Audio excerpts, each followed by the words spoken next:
Hello students, ગઈકાલે આપણે operational amplifier જોયું હતું જે ફીડબેક વગરનું હતું, જેને આપણે ઓપન લૂપ ઓપરેશનલ એમ્પ્લીફાયર કહીએ છીએ. અત્યારે આપણે ઓપરેશનલ એમ્પ્લીફાયર ફીડબેક સાથે જોઈએ છીએ. તો અત્યારે આપણે આઉટપુટ જે આવે છે એને આપણે ઇન્વર્ટિંગ ઇનપુટને ફીડબેક તરીકે આપીએ છીએ અને જોઈએ કે આ સર્કિટમાં શું થાય છે.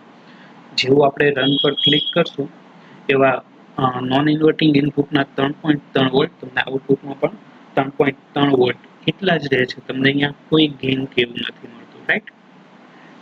આપણે આની પહેલા જ્યારે ઓપન લૂપ ઓપરેશનલ એમ્પ્લીફાયર જોયું હતું તો ત્યારે આપણને ઘણો બધો ગેઇન મળતો. આપણે જોયું હતું કે 3.3 વોલ્ટના જે મેક્સિમમ 15 વોલ્ટ છે ત્યાં સુધી ત્યાં સુધી મળી જતો હતો ગેઇન આપણને.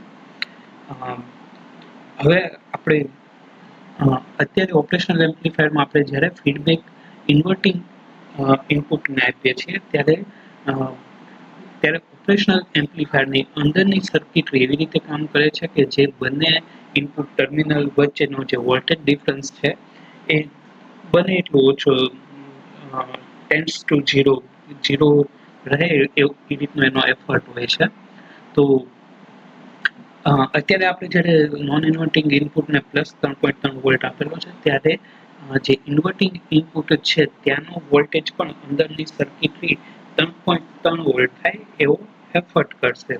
અને હા, અહીંયા 3.3 વોલ્ટ અહીંયા લાવવા માટે આઉટપુટ પોતાને એ રીતે ચેન્જ કરશે કે જેથી અહીંયા 3.3 વોલ્ટ આવે અને અહીંયા 3.3 વોલ્ટ લાવવા માટે અહીંયા ફીડબેકમાં કોઈ પણ જાતના રજિસ્ટર કે બીજું કંઈ પણ ન હોવાથી કોઈ જાતનો વોલ્ટેજ ડ્રોપ ન થતો. એટલે કે જે વોલ્ટેજ તમારે ઇન્વર્ટિંગ ઇનપુટમાં રાખવો છે એટલો જ વોલ્ટેજ તમારે આઉટપુટમાં રાખવો પડે, રાઈટ? તો એટલે આપણે અહીંયા આઉટપુટ છે એ 3.3 વોલ્ટે સ્ટેબલ રહે છે. ઓકે, અને અહીંયા કોઈ વોલ્ટેજ ડ્રોપ ન થવાથી ઇન્વર્ટિંગ ઇનપુટના વોલ્ટેજ પણ 3.3 રહેશે, રાઈટ? હા, હજી આમાં તમે મોડિફિકેશન કરી શકો, જેમ કે અહીંયા તમે રજિસ્ટર કે એવું રાખ્યું હોય. આપણે ફોર એક્ઝામ્પલ અહીંયા રજિસ્ટર એડ કરી દઈએ. ઓકે, અમને આપણે હજી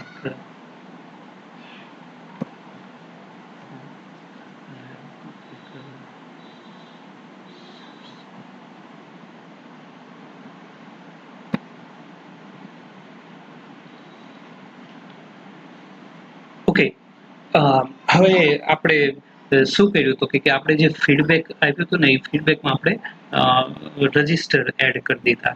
આપણે શું કીધું કે અહીંયા 3.3 વોલ્ટ છે તો અહીંયા પણ 3.3 વોલ્ટ મળવા જોઈએ. તમે જો જ્યારે હું અહીંયા કર્સર લઈ જાઉં છું ને તો મને નીચે જે સ્ટેટિસ્ટિક દેખાય છે એમાં 3.3 વોલ્ટ દેખાય છે.